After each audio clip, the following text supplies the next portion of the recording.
vois voilà, qu'il est 13h32, donc on va peut-être commencer. Donc, quelques mots d'introduction.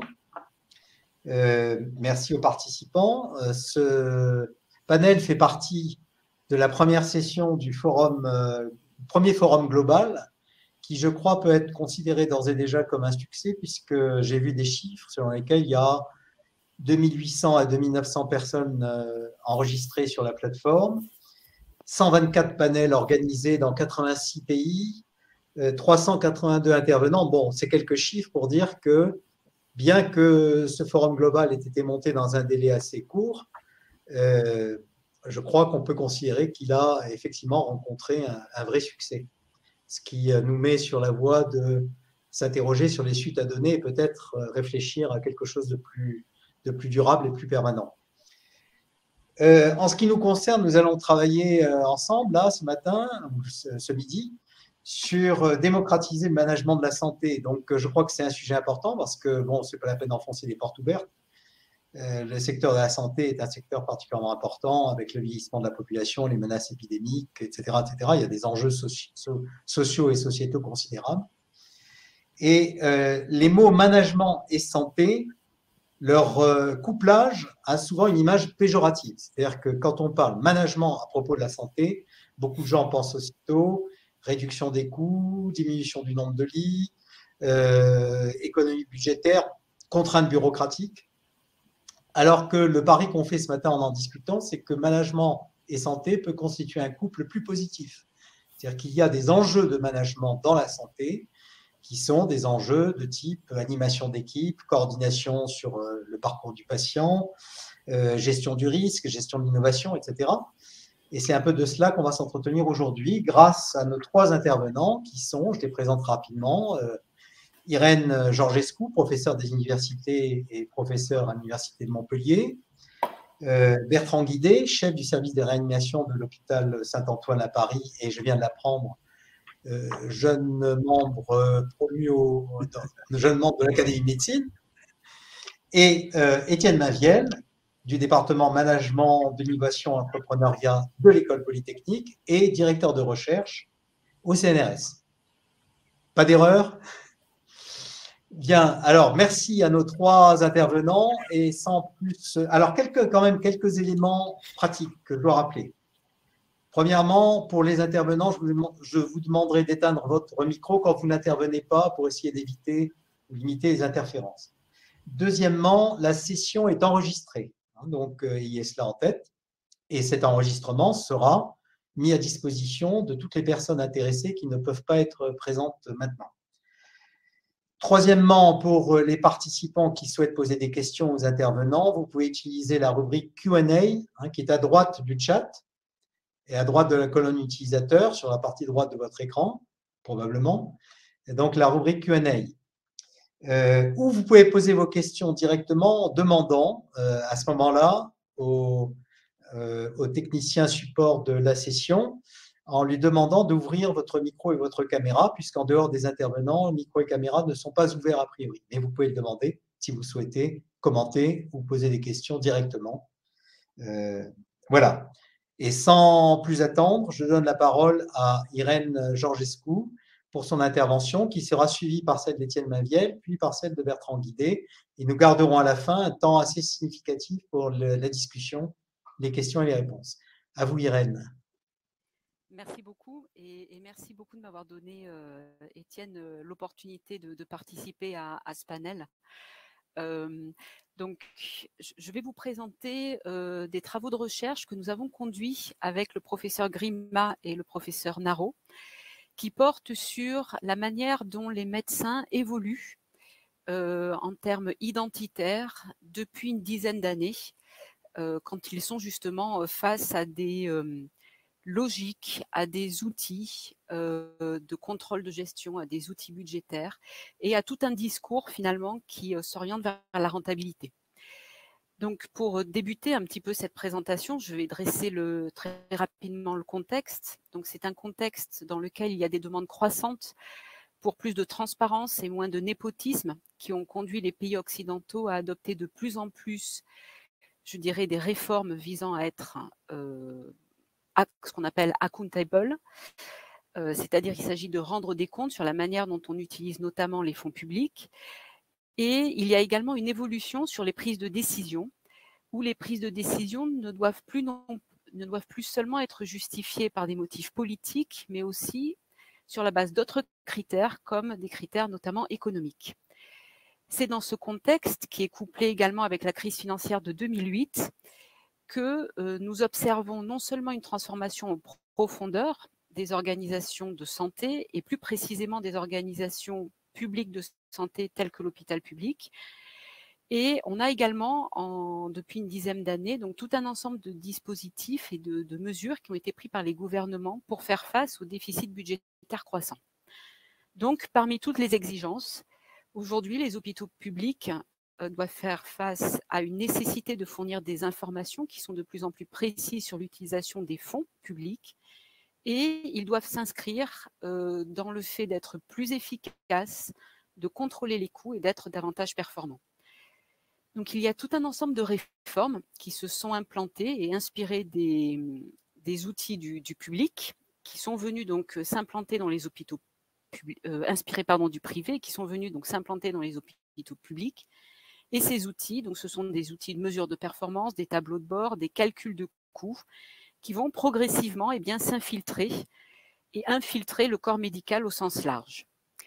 Donc, on se rend compte que ces outils, de manière générale, donnent des informations sur ce que font les médecins. Ils essayent de quantifier le travail des médecins et ils permettent aux médecins d'évaluer leur propre performance. Donc, ils apportent des nouvelles connaissances et quelque part, le fait d'apporter des nouvelles connaissances sur un individu qui exerce une tâche complexe dans un environnement parfois très incertain, eh bien, ça permet d'accroître un petit peu le pouvoir que l'on peut avoir sur cet individu. Donc, notre question s'est située sur le fait de comprendre comment est-ce que les réformes ont les individus et plus précisément le corps médical. Et pour cela, on s'est appuyé sur un cadre théorique qui est notamment donc, le cadre théorique de la gouvernementalité de Foucault. Et selon ce cadre théorique que je vais très très rapidement, je dirais, simplifier, et j'espère ne pas être trop simpliste, l'idée est finalement de contrôler à distance les individus, d'essayer d'orienter leurs actions, et pour cela, il y a tout un ensemble d'éléments qui contribuent à la création d'une nouvelle réalité. Ces éléments peuvent être par exemple des mots. Les mots liberté, les mots justice, les mots responsabilité, les mots efficacité économique. Dans le champ de la santé, il s'agit notamment de la performance des hôpitaux. On a également des programmes, des dispositifs, des lois qui se déclinent, comme par exemple la loi Hôpital Patient Santé Territoire, ou encore les éléments qui ont permis la mise en place de la tarification T2A donc, dans les hôpitaux publics français. Et il y a également tout un ensemble d'outils qui vont se déployer au sein des organisations de santé et des hôpitaux publics, qui ont pour objectif finalement de fixer des objectifs, de montrer quels seraient les objectifs à atteindre et donc quels seraient les comportements souhaitables. Et cela passe par le fait de montrer donc des calculs de coûts, des pratiques, des procédures standardisées. Donc tous ces éléments-là contribuent à mettre les médecins dans la construction d'une nouvelle réalité, l'hôpital public dans la construction d'une nouvelle réalité, celle d'être un hôpital performant. Donc bien évidemment, pour pouvoir réussir cette nouvelle réalité, cette création de nouvelle réalité, qui est un hôpital performant, le point crucial est l'alignement entre les différents outils qui vont être mobilisés, donc que ce soit à la fois la vision, la manière dont elle est déclinée dans les programmes, mais également les outils qui en sont issus, qu'on appelle par exemple les technologies de gouvernement.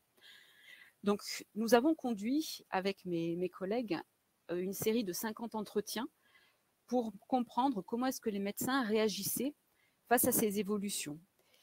Et on s'est donc rendu compte qu'il y avait un contexte, que ce contexte était créateur de menaces perçues par les individus, et face aux menaces perçues, les individus peuvent ajuster donc leur identité, c'est-à-dire la manière dont ils vont se définir. Quelles sont les menaces qui ont émergé finalement de ce travail? On a des menaces qui portent sur les valeurs portées par le service public, avec une question finalement qui fait qu'aujourd'hui, les médecins perçoivent que le service public risque, je dis bien risque, de perdre une forme de liberté quant à la qualité des soins, quant à la manière de traiter. Et ils constatent également qu'il y a une évolution qui est de plus en plus marquée et qui constitue pour eux une menace sur le temps passé. Le temps passé à travailler avec les outils comptables, mais également le temps passé à remplir des éléments de reporting ou encore à devoir répondre à des injonctions de l'administration. Et au-delà de tout ça, il y a aussi une troisième menace qui émerge, qui est une menace perçue sur la manière dont aujourd'hui on souhaite, je dirais, se représenter ce qu'est un médecin dans l'hôpital public en France. Donc c'est vraiment la notion de représentation idéale de ce que peut être le médecin ou de ce que doit être un médecin à l'hôpital public, c'est-à-dire une personne qui peut être qualifiée de bankable si elle est rentable, même si on ne sait pas trop ce que ça veut dire être rentable, qui s'inscrit donc dans une logique d'intensité de travail, de reporting accru. Et ils perçoivent également un décalage entre les pratiques quotidiennes et les moyens nécessaires pour atteindre cette identité de médecin idéal dans les hôpitaux. Donc, face à ces menaces, nous avons observé que les médecins reconfigurent leur identité et vont adopter donc différentes identités.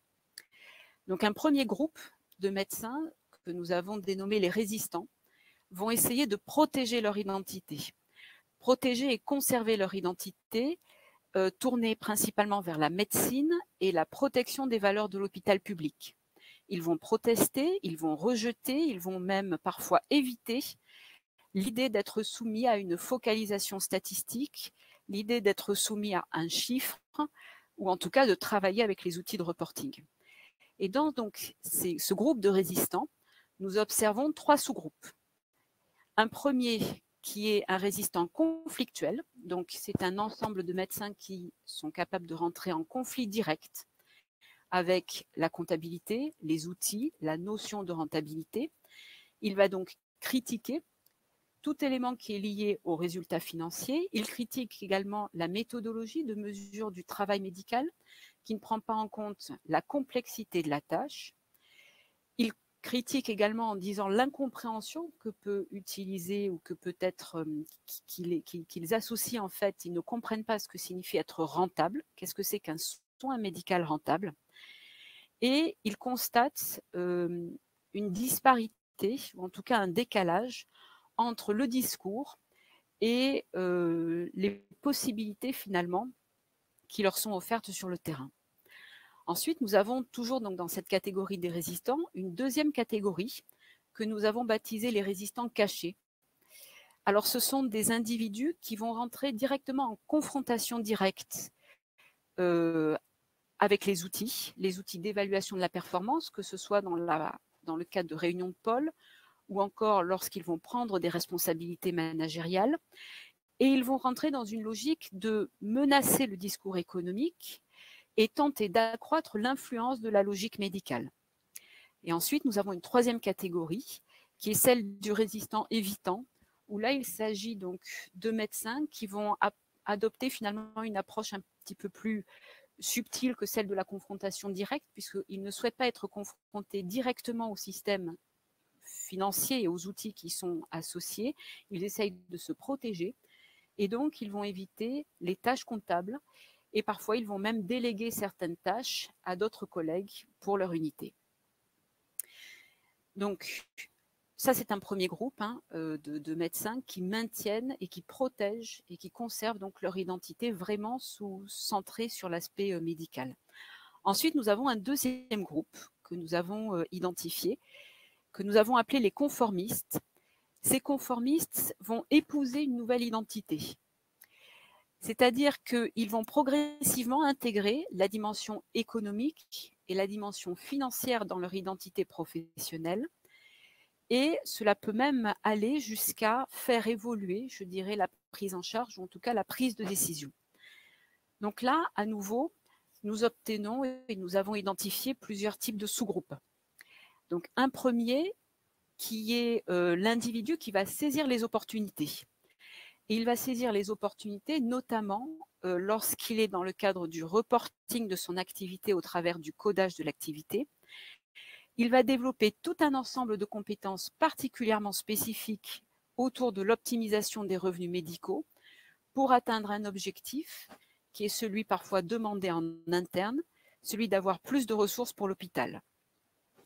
Donc, il devient un expert dans ce domaine très précis qui est parfois vu par d'autres comme une tâche administrative.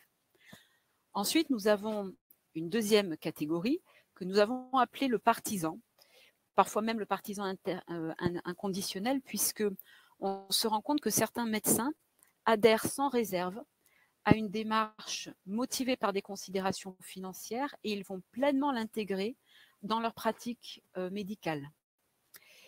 Et ils vont vraiment s'inscrire dans une réflexion pour éviter également le gaspillage des ressources. Donc, ils s'approprient sans aucune difficulté des outils. Ils travaillent sur les taux d'occupation des lits, les taux de sortie de patients. Ils peuvent faire évoluer à nouveau leur prise de décision sur la base de considérations économiques ou financières. Et ensuite, dans ce troisième groupe, donc de conformistes, dans ce deuxième groupe de conformistes, nous avons un troisième groupe qui est le médecin comptable, qui lui essaye de trouver une relation équilibrée entre les attentes médicales et les attentes financières et économiques. Donc, il essaye de chercher des compromis. C'est une forme d'hybride idéal, finalement, qui apprécie l'importance du changement et qui a conscience de l'importance du changement et de l'adoption, finalement, de ces nouvelles dispositions légales. Et il souhaite tout de même maintenir son identité de médecin et trouver des équilibres entre avoir donc une activité qui donne des ressources et à l'hôpital, mais qui permettent une utilisation parcimonieuse également des deniers publics, et ce qu'il est, c'est-à-dire un médecin au sein de l'hôpital public. Donc, il va tenter de combiner les différentes considérations comptables, financières et projets médicaux. On se rend compte qu'entre les deux groupes, donc qui sont le groupe de résistants et le groupe de conformistes, parfois il peut émerger des tensions. Et nous avons un troisième groupe également qui émerge, qui montre que ici, finalement, la construction de l'identité est quelque chose d'assez fragile, puisque nous avons observé à la marge quelques aventuriers désabusés, aventuriers déçus. C'est-à-dire que ici, ce sont des médecins qui se sont pleinement engagés dans les logiques financières, managériales et comptables, qui ont même porté auprès de leur équipe, je dirais, ce discours, quitte à avoir quelques résistances, mais ils l'ont vraiment porté. Et avec le temps, ils se rendent compte que, eh bien, alors je vais peut-être pas utiliser le bon mot retour sur investissement, mais en tout cas, avec le temps, ils se rendent compte que finalement, il y a un décalage entre ce qu'ils portent, ce qu'ils souhaitaient porter et les opportunités sur le terrain qui leur sont ouvertes pour faire bouger les lignes. Donc, ici, on se rend compte que cette troisième catégorie, finalement, eh bien, c'est une catégorie qui est mouvante, qui peut aller donc de l'individu qui était particulièrement investi à l'individu qui se désinvestit complètement et donc qui redevient un médecin et qui protège son identité médicale. Et on se rend compte donc que le rôle du temps est particulièrement important dans le fait de consolider les nouvelles identités, notamment lorsque les promesses managériales, lorsque le pouvoir associé à leur position, eh bien, sont en décalage avec certaines réalités de terrain. Donc, si on peut faire des trois grandes conclusions sur cette étude, qui montre finalement, ou en tout cas qui commence à pointer des éléments de réflexion sur ce qu'est le management en santé ou le management de la santé et comment est-ce qu'au niveau très pratique, il s'agit de mettre en œuvre des réflexions, des idéaux, des visions Eh bien, premier élément, nous voyons donc que le fait que nous soyons sur un terrain où il y a des tâches qui sont particulièrement complexes, marquées par de l'incertitude, eh bien, ce terrain est parfois mal retranscrit dans les outils de mesure et d'évaluation de la performance. On se rend compte également donc, que la performance médicale est beaucoup plus complexe donc, que ne le suggère le discours managérial et les termes que l'on peut trouver derrière l'efficacité et la performance. On se rend compte donc que l'incomplétude également de la performance et la manière dont elle est évaluée surtout est perçue comme une menace identitaire qui peut conduire donc à un échec de la mise en place des réformes successives. Ensuite, on se rend compte également qu'un mauvais alignement entre les outils, la vision, les lois qui ont été mises en œuvre, eh bien, peuvent créer des effets complètement inattendus, alors qu'ils sont normalement contrôlés, puisqu'il y a des dispositifs qui ont été mis en œuvre pour contrôler notamment certains comportements inattendus. Mais malgré cela, je dirais le mauvais alignement ne permet pas de contrôler l'émergence d'identités qui n'étaient pas espérées. Et enfin, troisième élément, nous constatons finalement que le rôle crucial du temps est particulièrement fort, notamment puisque le temps va permettre aux individus de confronter finalement les discours, les faits observables. Et lorsque les individus se rendent compte que les discours managériaux, les discours portés par les politiques sont en contradiction avec les faits observables, eh bien, ces techniques de gouvernementalité, ou en tout cas ces techniques de contrôle à distance, eh bien, sont assez précaires. Voilà, donc c'était les grandes idées de ce travail et je vous remercie de votre attention. Merci Irène. Je ne l'ai pas mentionné tout à l'heure, mais nous garderons 30 à 45 minutes pour la discussion finale. Pour les participants autres que les intervenants, vous aurez donc largement la possibilité de poser vos questions. Je passe tout de suite la parole maintenant pour la deuxième intervention à Étienne Mainvielle. Merci Philippe, en remerciant les organisateurs de cette invitation. Je pense à un sujet effectivement qui est plein d'ambiguïté sur comment définir le management dans le domaine de la santé. En 2021, il y a beaucoup d'interprétations, comme ça a été rappelé, sur le fait que le management est souvent vu d'une manière très péjorative dans ce secteur, comme le rapport au contrôle financier, aux coûts, à la bureaucratie, avec ces dernières années un outil de paiement, la tarification à l'activité dans les hôpitaux qui a fait polémique. Donc la question est un peu de savoir si c'est vraiment ça qu'il faut considérer. Il y avait une anecdote sur la crise Covid, il y a eu des rapports parlementaires, il y a eu un sénateur qui a eu un propos de justement repoussant toute idée de projet managérial dans les établissements de santé au titre que le management c'est l'entreprise, que c'est la rentabilité et que donc ça n'a pas de place dans le contexte de la crise Covid. Alors, mon propos sera d'essayer d'illustrer une autre forme de management sur laquelle on travaille à plusieurs depuis différentes années. Je serai assez incapable de qualifier par un terme générique. Tout ce que je sais, c'est qu'elle n'est pas le management tel qu'on peut le percevoir et tel que je viens de le décliner. Ce n'est pas le contrôle des coûts, l'analyse stratégique et les finances. C'est plutôt un management qui se rapproche à des termes comme coordination, coopération, travailler ensemble, réagir à l'incertitude. Alors, pour l'illustrer rapidement, parce que je pense que l'intérêt, c'est le débat, je voulais juste rapporter les résultats d'une recherche qu'on vient de terminer avec mon collègue Hervé Dumez, donc du Centre de recherche en gestion de l'école polytechnique, et qu'on publie dans un livre qui paraît ces jours-ci. Donc, je ne pouvais pas m'empêcher, excusez-moi, de faire un peu de publicité, qui s'appelle « Voyage au cœur du système de santé, sans témoignage pour apprendre à gérer avec la crise ». Bon, on a mené alors je m'excuse d'être précis, mais c'est quand même un travail qui nous a pris pas mal de temps, mais qui nous a passionné, 109 entretiens entre avril 2020 et mai 2021. Je ne vais pas rentrer trop dans les détails techniques. On a essayé évidemment d'adopter toutes les méthodes classiques d'analyse qualitative. C'était des zooms d'une heure et demie avec tous les acteurs du système de santé qu'on considérait importants par leur diversité. Alors on a une phrase un peu ramassée pour essayer de montrer comment on a essayé de toucher à la diversité. On a fait de l'étudiant à l'Élysée.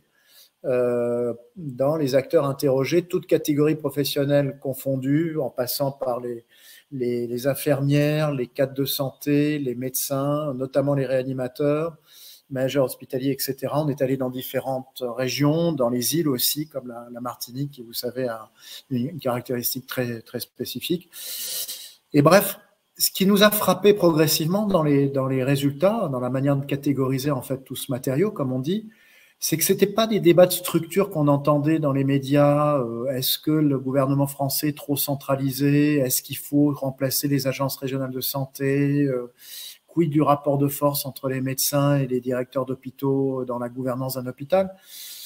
Ce que nous rapportaient les acteurs, c'était des questions très pratiques, de connaissances pratiques, sur comment travailler ensemble, sur comment se coordonner, etc., etc. Alors, on les a catégorisés autour de 3 formes de management. Je ne vais pas trop les détailler. Je vous invite évidemment à lire ce fameux livre. La première, il faut voir qu'il y a eu 2 crises dans la crise Covid. Une crise extrême qui est le début, la première phase lorsque le virus apparaît, où c'est l'inconnu la plus totale. Et puis après des crises sévères, c'est-à-dire que c'est grave, mais il y a déjà eu de l'apprentissage et de la connaissance, ce qui fait qu'il y a des mécanismes d'adaptation qui sont déjà un peu rodés et qui s'améliorent et qui permettent de dire que quelle que soit l'issue maintenant, on aura probablement des vagues successives, peut-être, j'en sais rien, mais en tout cas, on restera sur des crises sévères, sauf s'il y a un événement encore totalement inattendu, comme par exemple un variant qui bousculerait toute la résistance qui créerait la résistance au vaccin. Et là, on rebasculerait dans la crise extrême. Bon, ce qui est important, c'est 3 formes de gestion, en tout cas pour nous. La première, c'est de gérer cet inconnu. Alors, on a vu qu'en fait, pour le meilleur ou pour le pire, on ne porte pas de jugement de valeur. Il y a eu des bonnes choses et des mauvaises choses. À tous les échelons du système, c'est aussi ça qui nous a frappé, c'est-à-dire que dans les agences régionales de santé qui ont été très décriées, par exemple pendant la campagne, il y avait des interlocuteurs des agences qui étaient très reconnus, par les autres acteurs, pas par nous, mais par les autres acteurs, de terrain notamment.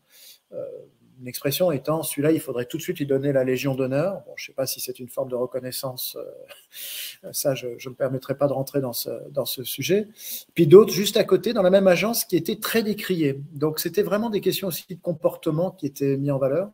Dans cette gestion de l'inconnu, ce qui nous a frappé, c'est que c'est un peu la théorie de l'enquête et qui est cher d'ailleurs à Philippe Lorino et qu'il a développé dans son ouvrage de référence sur le pragmatisme et les études organisationnelles. C'est d'être vraiment comme Colombo, c'est-à-dire de comprendre les indices face à une inconnue totale, d'organiser des débats contradictoires. C'est pas tellement la contradiction qui est en cause, mais c'est les questions de posture, d'être dans le doute et dans l'humilité. Donc, je ne vais pas continuer. Vous voyez à quoi je fais allusion par rapport à certaines prises de position qui ont pu exister. Ce n'était pas d'avoir des prises de position contradictoires sur l'hydroxychloroquine. C'était le simple fait de ne pas accepter le doute et l'humilité par rapport à des fragilités de l'hypothèse à un moment sur ces sujets. Bon, je pourrais continuer, donc il y a énormément d'informations fiables, l'apprentissage, le retour d'expérience. Je ne veux pas rentrer trop dans le détail parce que je crois que ce n'est pas l'objet de la session, mais c'était donc de savoir gérer comme un enquêteur. Je voudrais souligner un dernier point sur ce volet, c'est le fait que la modélisation qui a été faite est une condition nécessaire mais pas suffisante. C'était assez frappant de voir beaucoup d'acteurs en situation qui évoquaient l'idée que c'était parfois, ils le disaient avec beaucoup de pudeur et de gêne, la modélisation ne leur servait pas suffisamment pour savoir exactement comment ils devaient réarmer leur service ou leur hôpital en lit, s'adapter dans un contexte local. Et ils osaient à peine dire qu'ils faisaient ça un peu au doigt mouillé. Mais c'est très significatif d'une théorie de l'enquête, c'est-à-dire que c'est du bricolage en fait, mais ça se gère, c'est-à-dire qu'on peut très bien bricoler justement face à cet inconnu. La deuxième dimension de management, c'est sur la résilience, bon, qui est peut-être plus classique avec des dimensions de soutien, de créativité en tout genre, de travail d'équipe. Une créativité qui, au passage, crée des extensions d'usage, je pense, qui n'ont pas été toujours comprises, comme par exemple l'utilisation des masques de plongée d'une grande marque de sport, où des gens ont trouvé que c'était scandaleux qu'en 2021, on passe par des démarches comme ça. En gestion de crise, c'est assez classique de faire des extensions d'usage de produits qui n'étaient pas du tout orientés pour une gestion de crise, mais face à un manque, il y a un besoin d'adaptation. Le troisième, c'est une cohérence entre l'action publique et l'action de terrain. C'est une vision de coordination verticale. Je crois que Roberto Frega est parmi nous et j'en suis absolument ravi. On a été assez inspiré par l'expression qu'il utilise de vision inclusive. Alors, on propose une idée de management inclusif, c'est-à-dire comment les gens arrivent entre les échelons à être en cohérence. Alors, ça pose des questions à la fois de guidage dans l'action publique. Il faut voir qu'il y a un aspect très positif. Hein. On a eu la chance en France, par exemple, d'avoir l'assurance maladie qui a ouvert les vannes. On a utilisé cette expression d'open bar, c'est-à-dire qu'on pouvait être remboursé par tous les actes et il n'y avait plus de régulation financière, ce qui facilitait le temps de crise, et des pays nous ont envié cet aspect des choses. Et puis, dans ce guidage, évidemment, il y a des problèmes. La délégation, la cohérence dans les instructions, donc ça c'est un vieux sujet de management public, mais beaucoup d'acteurs de terrain ont critiqué le fait que les instructions arrivaient après la bataille et en nombre totalement disproportionné, des formes encore de sensibilité aux conditions de mise en œuvre, notamment dans le cadre de la stratégie vaccinale, sur des aspects qui peuvent paraître du détail, mais vous recevez par exemple dans un établissement des lots de vaccins, mais les aiguilles sont aussi livrées par une agence publique, mais les aiguilles ne sont pas adaptées aux doses de vaccins. C'est-à-dire que donc vous ne pouvez pas vacciner pour des détails de cette nature. Donc c'est un cumul d'aspects de cette nature dans le guidage qui pose problème. Puis un autre versant d'accompagnement, au sens où il y a aussi la symétrie, c'est comment les agences publiques, les actions publiques accompagnent l'initiative locale. C'est quelque chose qui est moins familier et qui a pu se faire dans certains endroits et dans d'autres, par contre, qui ont été plutôt l'expression d'une lacune totale où les initiatives locales se sont faites, mais sans aide de la part de l'action publique. Alors, une fois qu'on a dit ça, pour terminer sur le thème finalement, pour revenir sur le thème, ça nous frappe d'abord parce que ce n'est pas des questions par rapport à la crise Covid de structure, mais c'est plutôt pour nous des questions de comportement managériaux qui sont vraiment l'enseignement à tirer. C'est pas savoir si c'est trop centralisé, s'il faut des ARS ou pas, c'est vraiment les comportements des personnes à tous les échelons. La deuxième chose, c'est que ça conforte un peu une idée du management, donc d'un nouveau genre par rapport à cette idée du management, du contrôle financier, qui joue sur des coordinations horizontales, verticales, de gestion de l'inconnu, qui confirme un peu des travaux précédents qu'on a pu faire, notamment dans l'organisation des parcours. Il y a des besoins de travaux d'équipe entre des personnes qui sont situées à des lieux différents. Ça pose des questions aussi du rapport à la proximité dans ce type de management, c'est-à-dire qu'on sent bien que c'est à tous les échelons que se jouent des coordinations horizontales, par exemple entre les agences publiques, il y a eu beaucoup de débats là-dessus, mais c'est aussi une coordination verticale qui est attirée par la proximité. Je pense que l'activité dans le secteur de la santé, c'est peut-être pas propre au secteur de la santé, est devenue de plus en plus complexe. Il y a de plus en plus d'acteurs qui sont concernés d'options thérapeutiques. On parle de parcours entre le domicile, la ville, l'hôpital et d'autres instances. Il n'est pas étonnant que devant une activité complexe, on ait besoin de revenir vers cette expertise de terrain et de management de proximité. Et sans doute que ça pousse aussi un questionnement sur l'affaissement des hiérarchies, de notre point de vue. Il y a certainement un rapport au local qui est à étudier, qui se transforme peut-être sur le fait d'aller vers l'accompagnement et un guidage assez soft qui délègue et qui crée plus d'autonomie par rapport au terrain, qui a lui-même une activité très complexe à gérer et qui évidemment est en première ligne. Ça ouvre des voies, pour terminer, sans doute, sur la manière dans la santé de former au management. C'est peut-être pas des formations très lourdes, mais des sensibilisations. Moi, je suis médecin de formation, j'ai pas eu 1 heure de formation au travail d'équipe et j'ai été bombardé interne dans un service de 15 personnes pour le meilleur ou pour le pire, je pourrais dire. L'évaluation, on recrute, je serais très curieux d'avoir la réaction de Bertrand Guidé, qui est un chef de service ouvert à ces questions de management, mais on recrute certains chefs de service plus sur les titres et travaux de recherche que sur ses qualités managériales. D'incitation collective. Il y a sans doute un petit problème aussi, c'est que c'est un angle mort, c'est-à-dire que c'est un management qui n'est pas tellement soutenu, puisque d'un côté, les corporations professionnelles ne sont pas très éduquées par rapport à ça.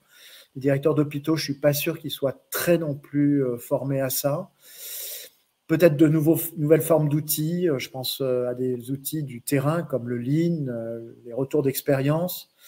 Mais c'est peut-être aussi, pour terminer, une nouvelle forme de management qui permet, en tout cas de mon point de vue, de répondre en partie au moins à la question comment démocratiser, c'est-à-dire de passer d'un management très par en haut, vu sur du contrôle financier et de la contrainte économique, à un management qui est sans doute un peu d'un autre genre sur la coordination et la coopération.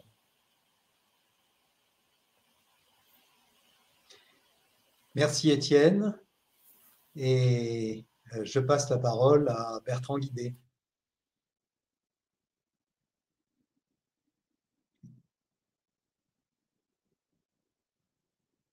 Bertrand, il faut que vous ouvriez votre micro. Bertrand, tu es en mute. Bertrand, il faut ouvrir le micro. Oui, ça y est, excusez-moi. Voilà. Oui, je disais, je ne suis pas un manager professionnel, je suis un chef de service. Et ce que je souhaiterais, c'est vous témoigner de ma vision du management en dehors du Covid et en quoi le Covid a pu rebattre un peu les cartes. Donc, ma vision du management en dehors de la période Covid, c'est effectivement qui nous juge, avec quels outils on est jugé et quelles sont nos marges de manœuvre, quelles sont finalement les manettes qui sont à notre disposition.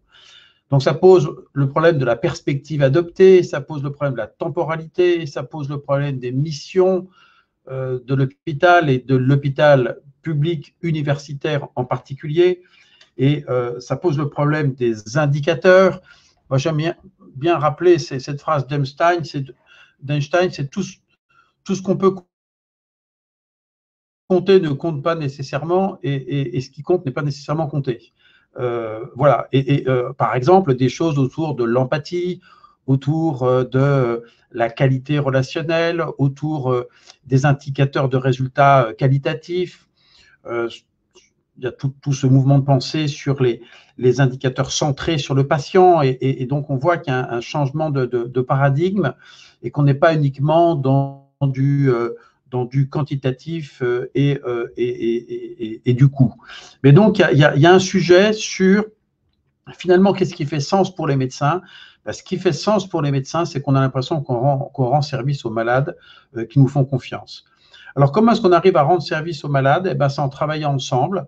C'est effectivement toute la notion d'équipe, comment on dynamise une équipe, comment on recrute des personnes dans une équipe, comment on arrive à fidéliser les personnes, comment on arrive à donner du sens, le climat, la culture, enfin tous ces éléments-là, mais qui sont des éléments absolument majeurs. Donc ça, c'est la situation normale. Alors, qu'est-ce qui a changé avec le Covid? Ce qui a changé avec le Covid, c'est qu'on a été confronté d'un seul coup à un afflux considérable de demandes. Là, je vais parler de la première vague, puis après, il y a des spécificités, troisième et quatrième vague. Première vague, on n'était pas du tout préparé. Première vague, en une semaine, on a été débordé.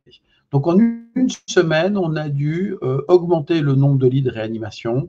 On a dû réfléchir à des critères de priorisation d'accès à la réanimation. Et là, les rapports avec l'administration ont complètement changé. On était réellement en première ligne et quand on sollicitait l'administration, eh bien, ils nous aidaient. On disait, il faut doubler une ligne de garde. Est-ce que vous nous autorisez à doubler la ligne de garde? Oui, bien sûr. Je disais, tiens, on a besoin d'équipements de protection, pas les masques. Les masques, nous, on en a toujours eu à l'hôpital, mais on a eu des problèmes sur les surblouses, etc. Eh bien, ils se sont vraiment bougés pour nous aider. Donc, ça a inversé un petit peu le rapport on va dire HPST, c'est-à-dire que comme les médecins étaient en première ligne, eh bien, quand les médecins demandaient à être aidés, ben, ils ont été aidés. Moi, mon adage, c'est les médecins sont au service des malades, eh bien, il faut que tout le reste de l'hôpital soit au service des, enfin, pas des médecins, des soignants, au service des soignants, parce que c'est comme ça qu'un hôpital doit fonctionner. Donc, c'est vrai qu'à l'occasion de l'épidémie Covid, surtout lors de la première vague, ça a rebattu les cartes dans les façons avec lesquelles les gens ont travaillé ensemble. Lors de la troisième vague, c'était différent, parce que la troisième vague, c'est-à-dire au printemps dernier, d'abord, elle était moins brutale, mais elle a été plus longue. Nous, on a pris en charge plus de malades lors de la troisième vague que lors de la première vague. En gros, la première vague, ça a duré 2 mois, la troisième vague, ça a duré 4 mois, un bon 4 mois. On avait affaire à du personnel qui était fatigué, on n'avait plus d'aide d'autres régions en Île-de-France, et on n'avait plus le soutien de la population. Vous savez, les gens qui applaudissaient, enfin, on peut en penser ce que l'on veut, mais ça traduisait quand même qu'il y avait une vision un peu différente de l'hôpital, avec peut-être une adhésion moindre, et une fatigue accumulée de la part des personnels. Et pour moi, la troisième vague a été la plus dure, incontestablement, en termes de management d'équipe. Voilà. Et puis la quatrième vague, c'était le problème de la prise en charge de malades non vaccinés, en immense majorité en réanimation. On peut dire que nous, 90% des malades qu'on a admis lors de la quatrième vague, donc à partir du 15 juillet jusqu'au en gros 15 septembre, c'était des malades non vaccinés, ce qui posait les problèmes évidemment de relation avec ces patients. Donc, ça a été une vraie réflexion sur comment on pourrait repenser le management en situation normale et pas en situation Covid. Alors après, il y a eu des questions spécifiques, Étienne en parlait, autour de la gestion de l'incertitude. Alors nous, on avait bien sûr les problèmes d'incertitude pronostique, pas diagnostic. Le diagnostic, il était fait très vite, même quand on n'avait pas les tests au début, mais on avait le scanner avec des images très évocatrices. Mais c'était les incertitudes pronostiques, avec où faut-il mettre la barre, comment communiquer avec le patient, comment communiquer avec sa famille. Et puis bien sûr l'incertitude scientifique sur comment faut-il prendre en charge ces malades. Donc il y a un premier sujet qui est la gestion de l'incertitude, pronostic au quotidien et scientifique. Il y a eu une deuxième question qui était comment gérer la pénurie, en particulier les pénuries de lits de réanimation, avec des grands principes éthiques, des principes égalitaires qui doivent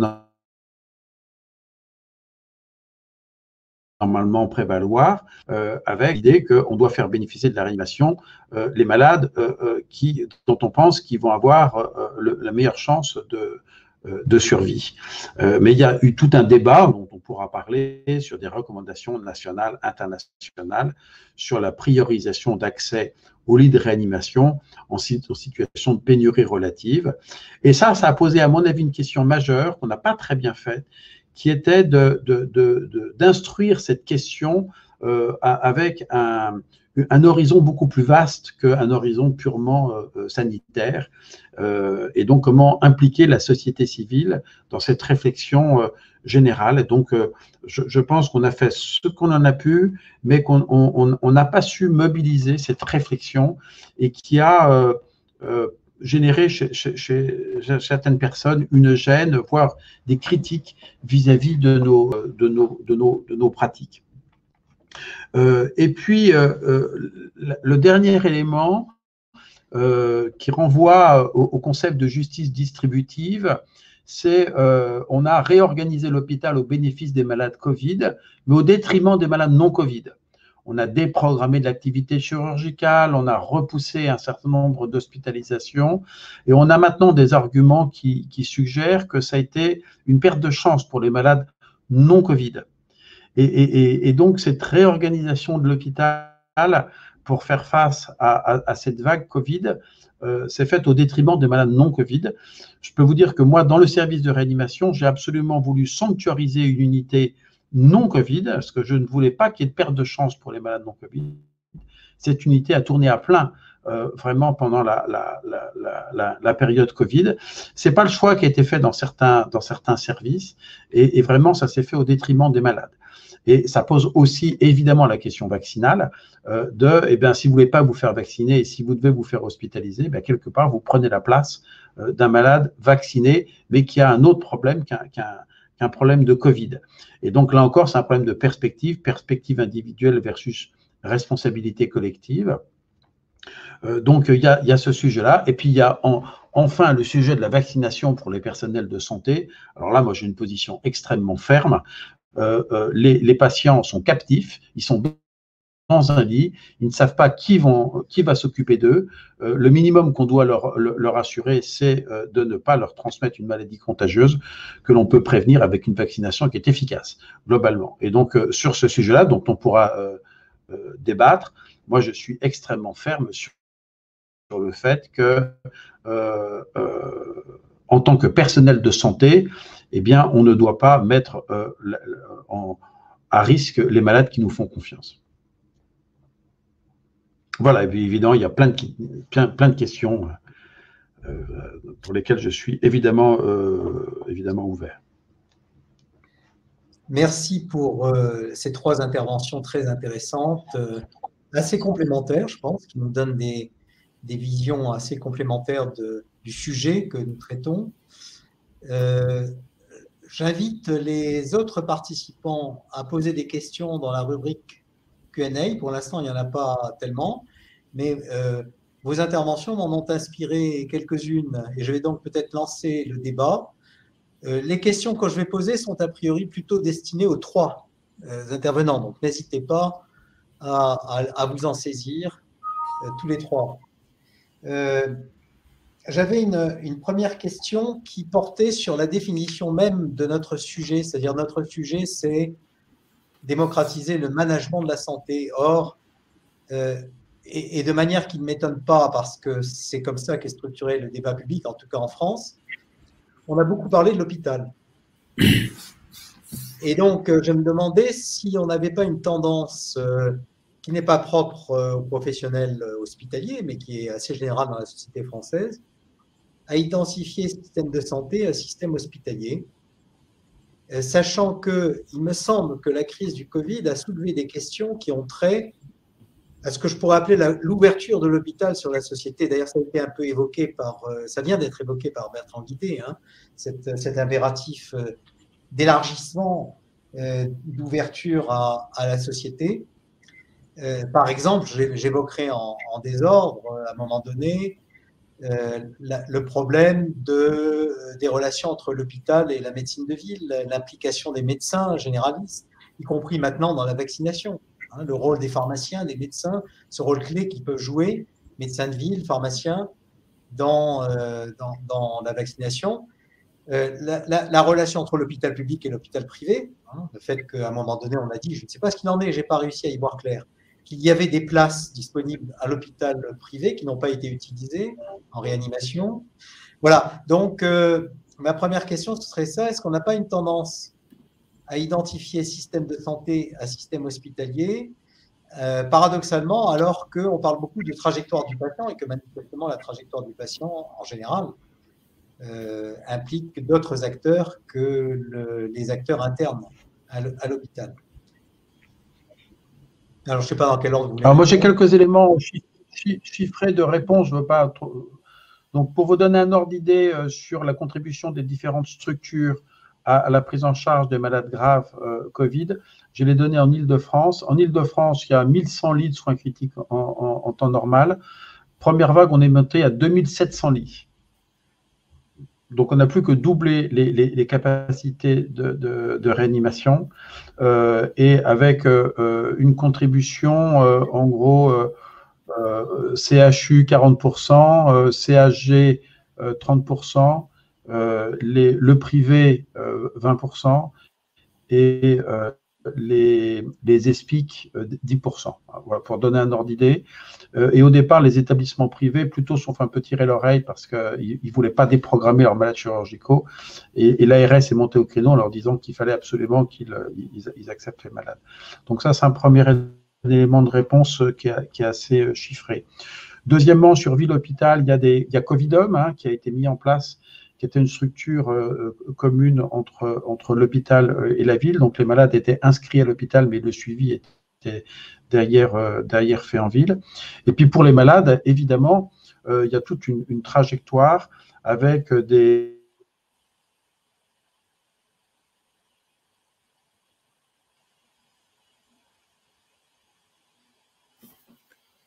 Philippe, tu es en mute. Philippe, tu es en mute.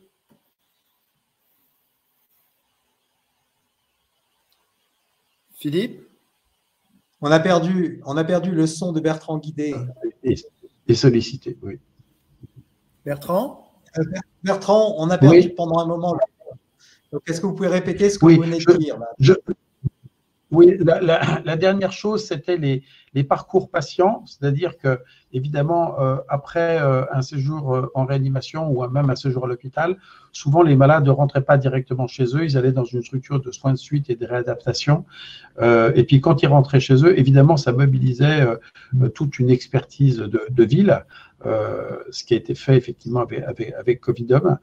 Donc oui, il y a une espèce de continuité entre l'hôpital et la ville, ça c'est sûr, bien sûr. Moi, je rajouterais peut-être, si tu me permets, Philippe, quelques mots. C'est que la réponse était plutôt de dire oui, il y a toujours spontanément, on a envie de dire oui, c'est l'hôpital. On est un peu trop hospitalo-centré. C'est un peu la musique ambiante qu'on entend. Et donc, il faut se développer vers les parcours. Ce qui nous a frappé dans notre étude, c'est quand même qu'en première crise, heureusement que l'hôpital était là, parce qu'en fait, c'était une inconnue totale.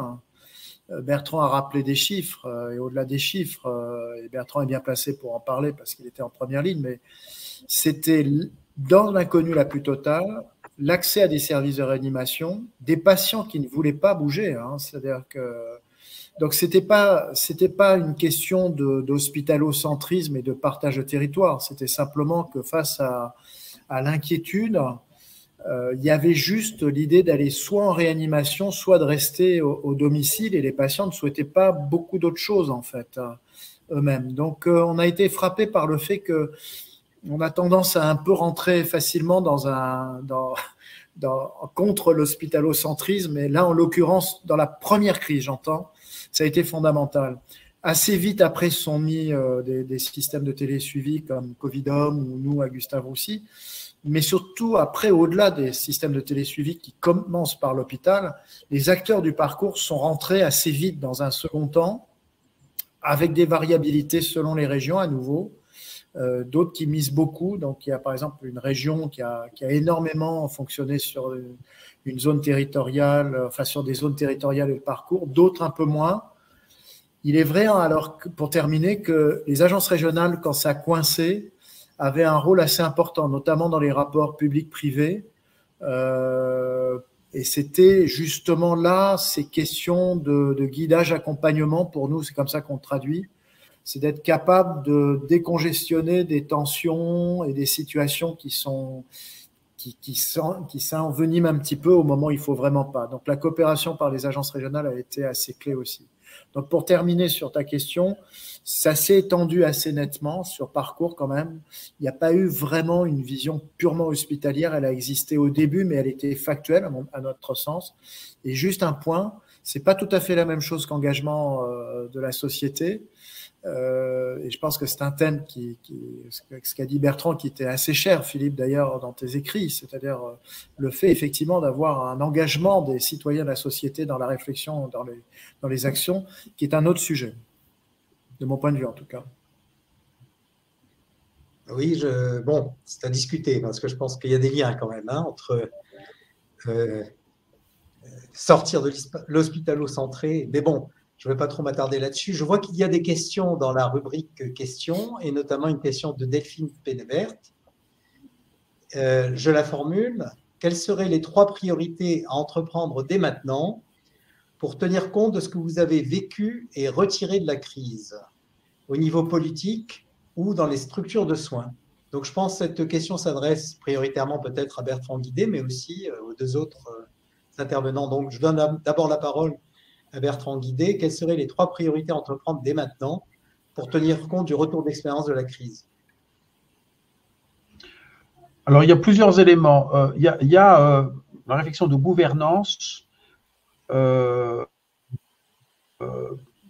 plus partagée. On dit gouvernance médico-administrative. Il y a un certain nombre de réflexions sur repenser un peu la loi HPST pour vraiment que les médecins aient plus voix au chapitre. Ça, c'est un premier point. Le deuxième point, c'est vraiment la réactivité. C'est très agaçant. Moi, quand une famille demande à me voir, je la vois le jour même. Quand je sollicitais l'administration, on va dire au sens large, j'avais souvent une réponse à 1 semaine, 2 semaines, voire plus. Ça, c'est pas possible.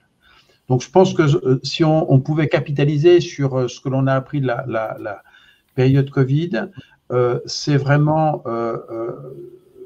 et on l'a fait avec les cellules de crise, hein, c'est vraiment de la gouvernance partagée médico-administrative, chacun contribuant avec son domaine d'expertise à essayer de trouver des solutions. C'est de la réactivité, c'est-à-dire que quand on a un problème, on essaie de le résoudre le plus vite possible.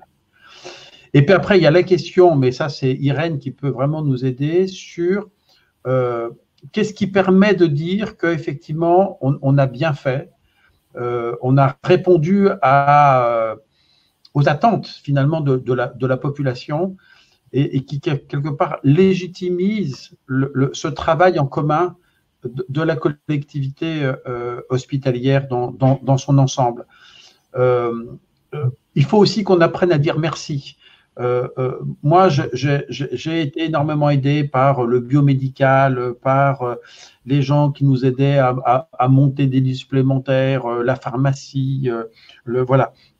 Et donc, ce que l'on peut apprendre aussi, c'est à mon avis des notions espèce de convivialité au travail, voilà, c'est plus vos domaines que les miens, mais je crois que c'est absolument fondamental. Donc, il y a des éléments de reconnaissance institutionnelle, bien sûr, mais il y a des éléments de reconnaissance personnelle et de terrain et de proximité qu'il faut absolument travailler. Voilà. Merci. Irène, est-ce que vous avez quelque chose à dire là sur la reconnaissance et peut-être la mise en cohérence de la reconnaissance institutionnelle avec cet impératif plus convivial de convivialité sociale? Oui, disons que cette question est très vaste parce qu'elle appelle aussi une autre question, c'est quel est le modèle de société? Quel modèle de société est-il souhaité finalement par les politiques et qu'est-ce que on souhaite, je dirais, préserver ou en tout cas soutenir sur les années à venir?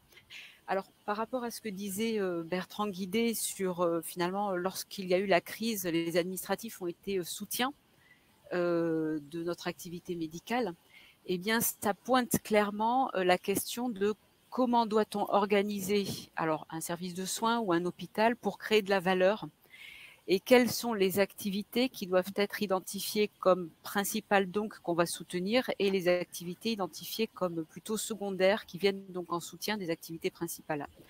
Donc autrement dit finalement, il s'agit peut-être de repenser un petit peu différemment et un petit peu moins par ligne hiérarchique puisqu'on est dans des bureaucraties qu'on qualifie de professionnelles. De repenser un petit peu la manière dont la coordination s'effectue entre les professionnels de santé, mais surtout entre les professionnels de santé et les administratifs, pour identifier comment est-ce que cette combinaison peut être la plus optimale possible. Après, sur la question de la reconnaissance au travail, avec Étienne, on travaille beaucoup sur une théorie actuellement de la motivation et qui est issue du champ de la psychologie positive de Deci et Ryan, qui explique que les individus, et chaque individu a priori 3 besoins, un besoin de compétence, d'autonomie et de proximité sociale. Et c'est donc un travail, je dirais, où l'environnement permet de nourrir ces 3 besoins qui permettent justement à l'individu d'être plus performant au travail, ou en tout cas voilà, de mieux collaborer avec les différents membres aussi de ces équipes, mais je vais laisser Étienne peut-être compléter là-dessus. Plus performant et plus heureux, peut-être, j'ajouterai, au travail. Étienne? Oui. Non, je pense qu'il faut passer aux autres questions. Je pense que ça a été dit. Je pense qu'il y a juste un point, c'est que je suis d'accord avec Bertrand et Irène sur la reconnaissance, la réactivité, tous les points qui ont été dit, qui rejoignent un peu les formes de management de terrain qu'on a évoquées depuis le début. Le seul problème que ça pose, c'est quand on revient en régime normal, d'une certaine façon, ou pseudo-normal.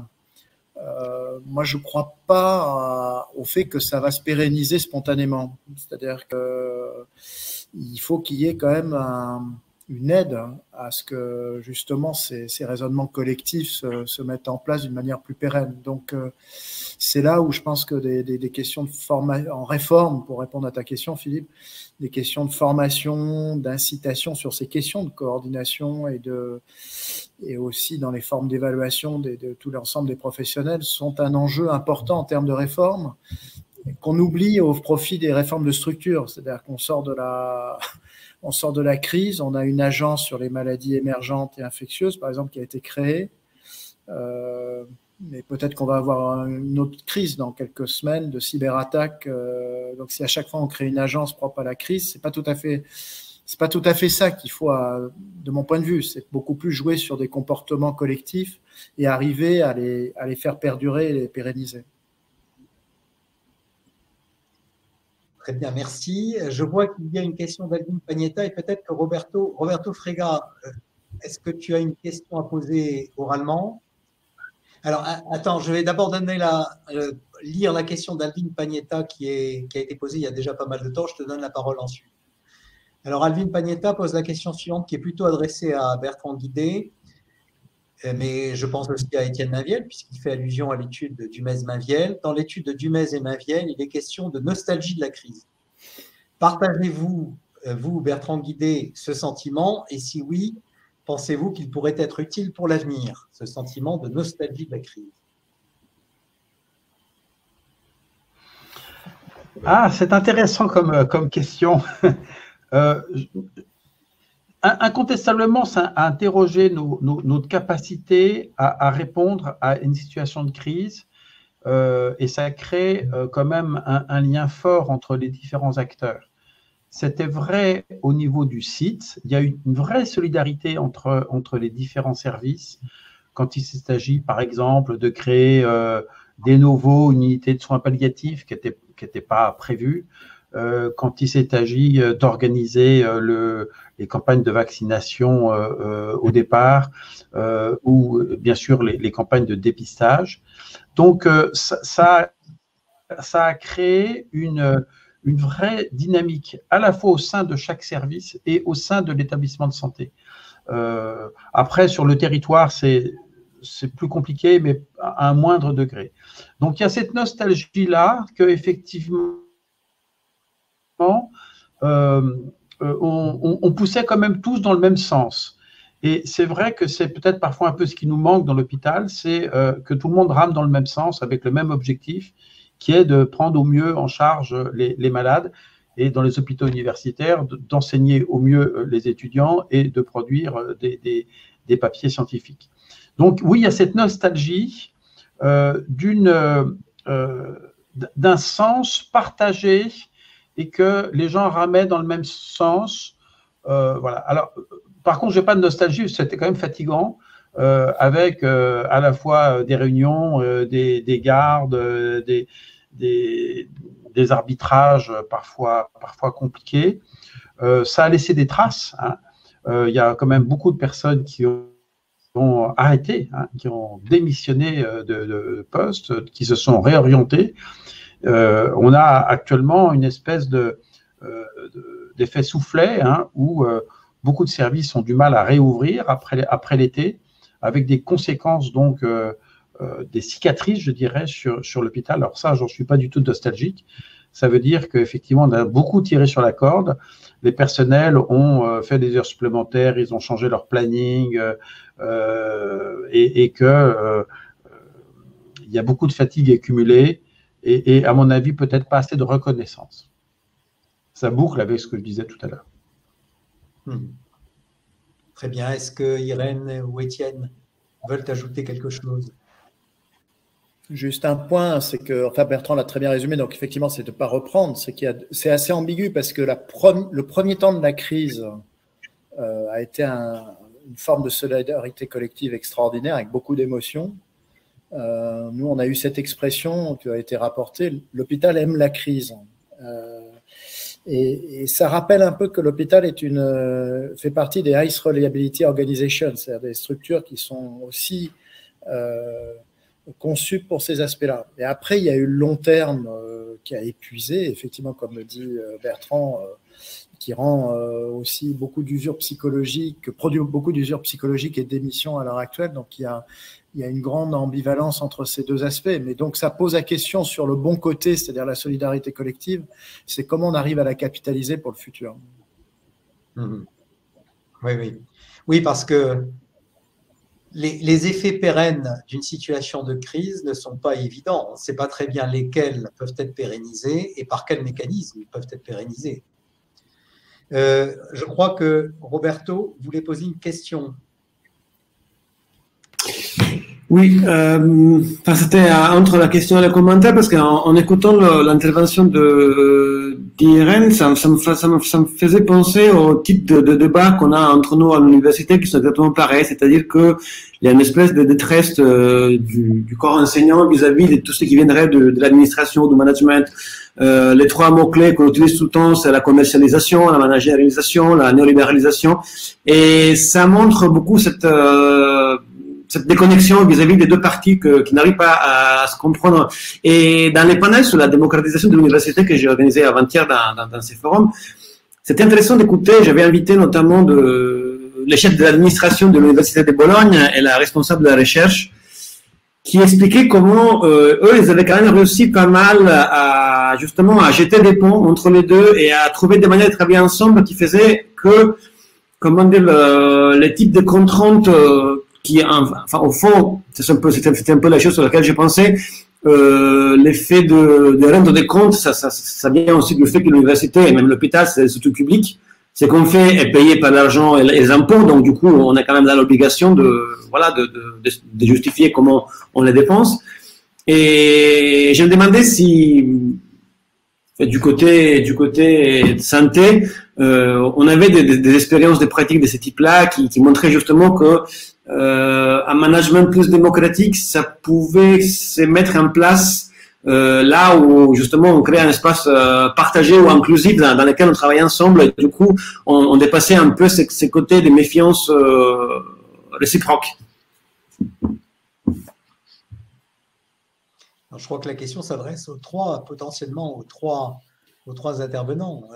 Irène? Et même aux quatre. Alors, il y a des exemples d'organisation. Il y a des exemples d'organisation où, je dirais, l'usage… On n'entend pas bien, Irène. On n'entend pas bien, Irène. Oui, pardon. Je disais, j'ai à l'esprit donc des exemples d'organisation où l'usage des outils d'évaluation de la performance a été assez, je dirais, directif, et ça a eu des impacts significatifs sur les professionnels de santé. Et à contrario, lorsqu'il y a eu donc un autre directeur qui est arrivé et qui a développé un autre style de management, eh bien, les tensions se sont un petit peu apaisées. Donc, en soi, à nouveau, je ne peux pas généraliser ça, hein, mais c'est plus parfois la manière et le rôle finalement et le style de management et le style de leadership que peut avoir le directeur d'un établissement ou le directeur peut-être d'une université qui a un impact, qui impacte plus en fait que l'outil en soi, hein. C'est clairement la manière dont l'individu va gérer son équipe. C'est vraiment un style de management, me semble-t-il. Est-ce que Bertrand ou Étienne veulent ajouter quelque chose par rapport à cela, sur cette importance du style par rapport aux dispositifs formalisés, aux outils? On a travaillé avec Étienne sur ces questions de la cohérence des messages du leader. Donc, c'est à la fois un leader clairement identifié, un cadre et un objectif partagé, et après les moyens que l'on met en œuvre pour atteindre ces objectifs. Donc, tout est lié, évidemment. Ça renvoie à la notion de hiérarchie plate, ça renvoie à la confiance n'exclut pas le contrôle, c'est-à-dire qu'il faut quand même vérifier que les choses sont correctement faites. Et puis, c'est la cohérence des messages. Je crois qu'il n'y a rien de pire pour les équipes que d'avoir des messages contradictoires. Il faut arriver à définir ensemble les objectifs que l'on souhaite atteindre, les moyens qu'on se donne, et voilà. Et il faut que c'est du sens pour les professionnels de terrain. Donc effectivement, tout est lié. Irène parlait tout à l'heure T2A. Bon, on pourra en discuter longuement, ou loi HPST. C'est vrai que ces éléments-là étaient essentiellement quantitatifs et ne parlaient pas aux soignants de terrain. Donc, je pense que si des managers réintroduisent du sens à travers quelle est notre mission et comment on concourt chacun à ce que les missions soient atteintes, eh bien, c'est de nature à améliorer l'adhésion des acteurs et probablement, au final, à améliorer la qualité des soins délivrés. Voilà. Et puis après, ça pose le problème de la temporalité. C'est qu'un certain nombre de décisions, on les met en œuvre et puis elles ne pourront montrer leur impact qu'avec un certain délai. Donc voilà ce que je voudrais dire. Et puis sur le climat, c'est vraiment qu'on pousse tous dans le même sens, quoi. C'est problématique au sein d'un service ou au sein d'une institution quand il y a des messages orthogonaux. Étienne, tu voulais dire quelque chose? Ben, le problème, c'est comment on fait une fois qu'on a le diagnostic. C'est-à-dire, si on dit que c'est des questions de style, de comportement, moi, ce qui me frappe beaucoup dans les débats, notamment qui ont eu lieu avec le Ségur de la santé et d'autres actuellement sur les réformes sur le système, c'est que on est à nouveau sur des questions de structure et de gouvernance. Donc, par exemple, il y a un grand débat sur le rapport entre les médecins et les directeurs d'hôpitaux. Moi, je trouve que c'est une impasse quelque part, parce qu'en fait, d'une certaine façon, pour qu'un hôpital marche, il faut les deux formes d'expertise. Et donc, c'est beaucoup plus sur des questions de comportement, de leadership, de style. Et donc, pour moi, ça se traduit par les formations, la manière de recruter les gens, sur des qualités justement de management inclusif, pour reprendre l'expression de Roberto Frega.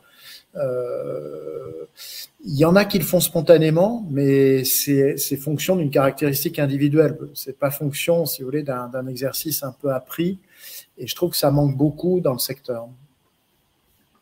Oui, mais dans ce cas-là, moi, je poserai une question là, par rapport à cette question des comportements versus les structures.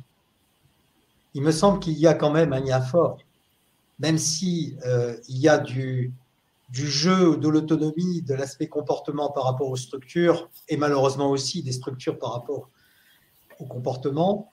Néanmoins, sur la durée, il me semble que les structures ne sont pas du tout neutres par rapport au comportement qu'elles produisent. Et donc, je pense que la question de quelles sont les structures qui peuvent favoriser, elles ne vont pas déterminer les comportements. Je crois qu'il ne faut pas se faire d'illusions, heureusement d'ailleurs. Hein. Les comportements ont un degré d'autonomie par rapport aux structures. Néanmoins, la conception des structures n'est pas neutre par rapport, notamment sur la durée, peut-être pas immédiatement, mais sur la durée, par rapport au comportement que ça produit. Je voudrais donner un petit exemple, parce que je suis frappé par le fait que dans la crise du Covid, il y a eu une définition implicite de l'expertise qui était exclusivement, ou à peu près exclusivement, l'expertise médicale. lorsque notre président bien-aimé a annoncé qu'il mettait en place un conseil scientifique, je pense que la mise en place d'une structure qui s'appelle conseil scientifique, auquel en plus le président donne une grande légitimité, puisqu'il dit nous nous conformerons à ce que nous dira le conseil scientifique, c'est une structure, et c'est une structure qui va produire des effets comportementaux très forts à court terme et à long terme, puisque j'écoutais ce matin une émission sur France Culture qui expliquait qu'une des causes de la dégradation de l'image des scientifiques en France par rapport à d'autres pays, y compris en Europe, et une dégradation de l'image des scientifiques beaucoup plus forte en France que dans d'autres pays européens, c'est entre autres, il y a beaucoup d'autres causes, c'est entre autres le conseil scientifique, le rôle qui lui a été donné, etc. Implicitement, on met en place un conseil scientifique constitué quasi exclusivement, mais très majoritairement en tout cas, de médecins, et plus particulièrement d'ailleurs d'épidémiologistes, d'infectiologistes, etc. Et je suis frappé par le fait que les premiers problèmes qui se sont posés dans le traitement de la pandémie étaient des problèmes managériaux et organisationnels. Par exemple, la gestion des stocks de masques. Et je pense qu'à ce moment-là, dans la situation qui était vécue à l'époque, inclure un logisticien dans le conseil scientifique n'aurait pas été idiot.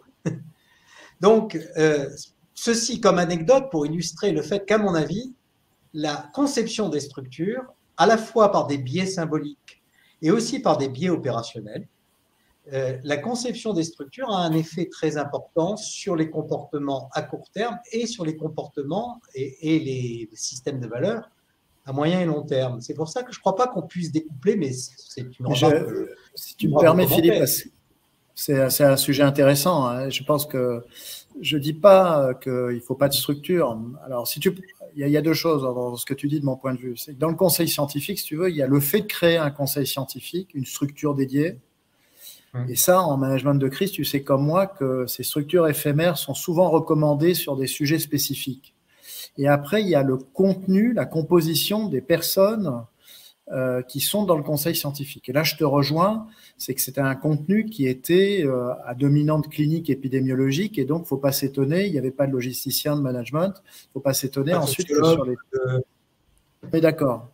Mais ce que je disais d'une manière plus générale, si tu veux, c'est qu'on raisonne, je ne suis pas contre les structures, je suis contre le fait de raisonner exclusivement les structures. C'est-à-dire que la réponse qui est apportée, c'est exclusivement sur le plan des structures. Je te donne très rapidement un exemple. On parle de coordination dans le parcours.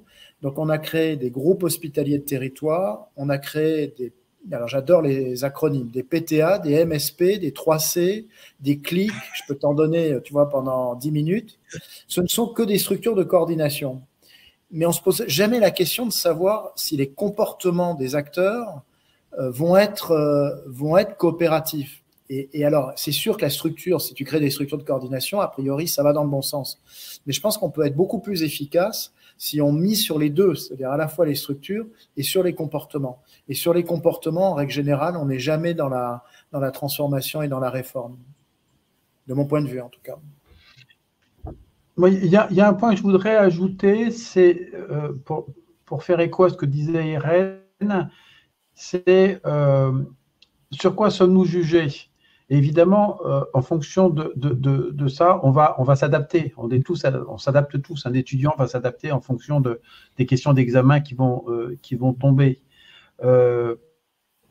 Et quand même, ça change. Si je prends l'exemple des visites de certification de la Haute Autorité de Santé, ça change. On a quand même de plus en plus de critères qui sont autour du patient traceur, du parcours patient, voilà. Et beaucoup moins sur des batteries d'indicateurs, même si, voilà. Et donc, pour répondre à la question d'Étienne sur quels sont les leviers que l'on pourrait mobiliser pour que les choses changent, eh bien, c'est quand même sur quels critères on va juger du bien fondé de nos actions.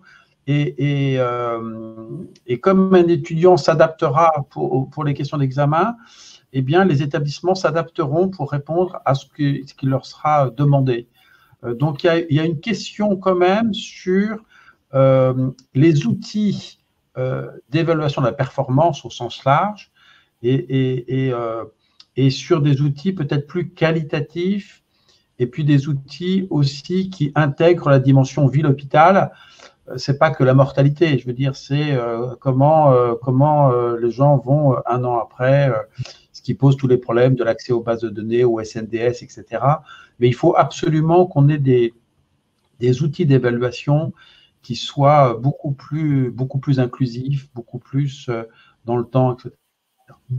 Et je partage entièrement ton point de vue, Bertrand. C'est-à-dire que des incitations sur des questions de coopération, de coordination, ça me paraît assez fondamental, mais ce n'est pas des structures dans ce cas-là. C'est-à-dire que c'est le fait de savoir si les gens travaillent ensemble. Ça pose enfin un autre débat d'ailleurs sur les indicateurs qu'on construit, qu'on a déjà évoqué ensemble, mais je pense que ce n'est pas l'occasion peut-être de tout développer. Je vois qu'il y a une question dans la rubrique des questions. N'existe-t-il pas également, c'est une question de Nicolas Almo, n'existe-t-il pas également un réel danger du fait que de plus en plus de moyens financiers publics glissent vers des outils et des nouveaux métiers du management, qualiticiens, logiciels d'évaluation et d'amélioration continue de la qualité, et sont donc de moins en moins disponibles pour les métiers d'aide et de soins à proprement parler. Donc, si je résume la question, une dérive en somme de l'utilisation des moyens financiers publics vers le dispositif managérial au détriment du dispositif de soins lui-même.